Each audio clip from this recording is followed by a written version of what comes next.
So, I usually like keeping a lot of artistic acquaintances, friends, weirdos in my circle, whether in person or through Facebook or IG or writing numerous writing sites or whatever. Because they usually inspire. Yeah, it could be little things. It could be something little they say, or how they look at something, or maybe they're performing, or they put something up, and it's. I'm always looking for different sources of inspiration as a writer, and as a human. You know, I think that invigorates me the most. Being inspired, it's better than drink or heroin or maybe even sex. Depends on sex. But one thing's for sure, it lasts longer, so it's got that going for it. Anyways, I was chatting with my Facebook friend, and he said that that he does shows at parties for free sometimes. Like, it doesn't charge, he just does it.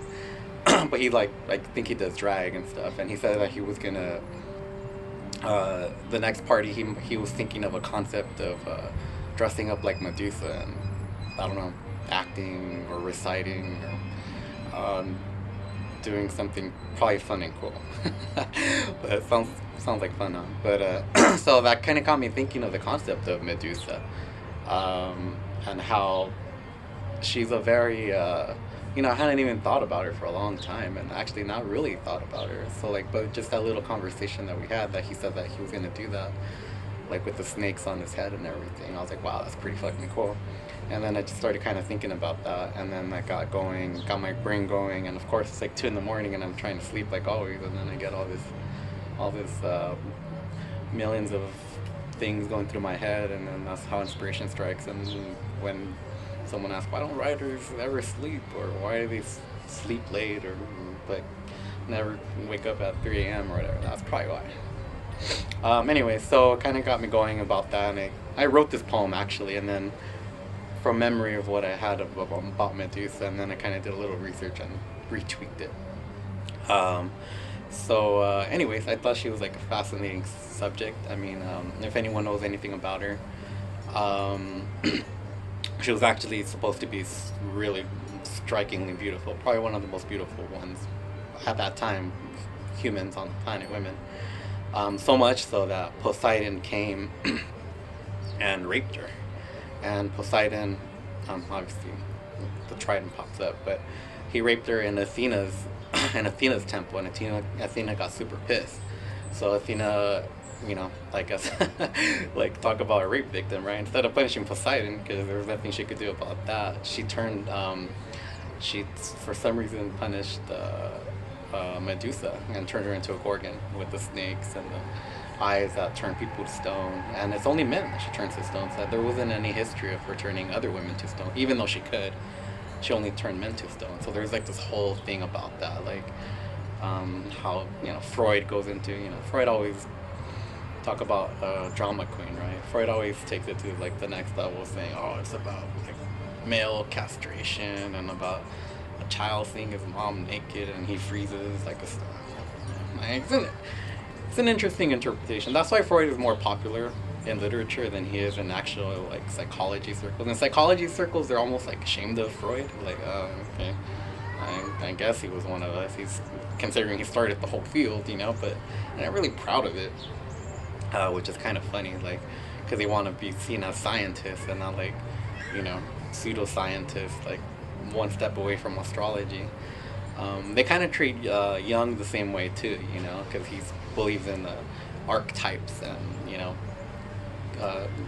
collective unconscious, and that's metaphysical, In order to believe in a collective unconscious, you're pretty much talking about like you're getting to the realm of soul and energy and cosmic stuff, and of course like psychologists and psychiatrists,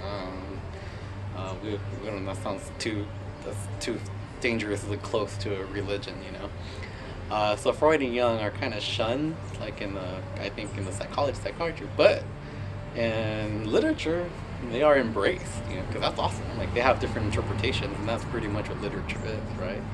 A new interpretation of old works.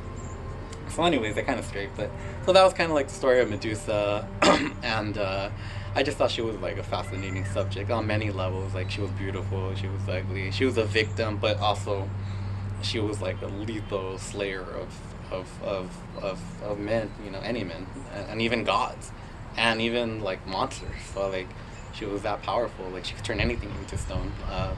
So she was both kind of like prey and conqueror, you know, and hunter. So that's always like, you know. And then she was beautiful and ugly, and then they worshipped her and like the religions, but at the same time they were horrified of her.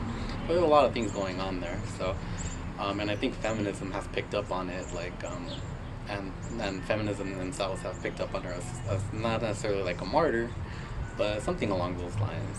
But I just thought she was like an interesting character. I wasn't thinking of that when I wrote it, but I thought that was in my subconscious, right? My collective subconscious, I guess. Anyway, so much ado about nothing. That's kind of what I was thinking in the background to it, and in these videos or recordings, I try to give a little background to like what goes on in the process of a writer, poet, artist, or any thinker who creates, because there's a lot more going on below the surface of what's actually written.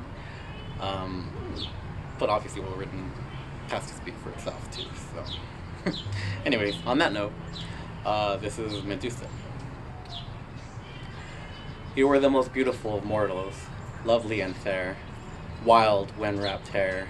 You made Greek Grecian, the envy of women, marvel and gods, who may have walked on air, but still could never reach your angular cheeks, your violet eyes peering, piercing soldier, scholar, and scoundrel. The brave turned meek, the wise flounder, the sleek stumble, before you on all fours. Besides, they were little more than beasts snarling to devour every morsel of your flesh, till nothing would be left. Neither innocence nor bone would escape the trident. You petrified their want, their void, forever stone.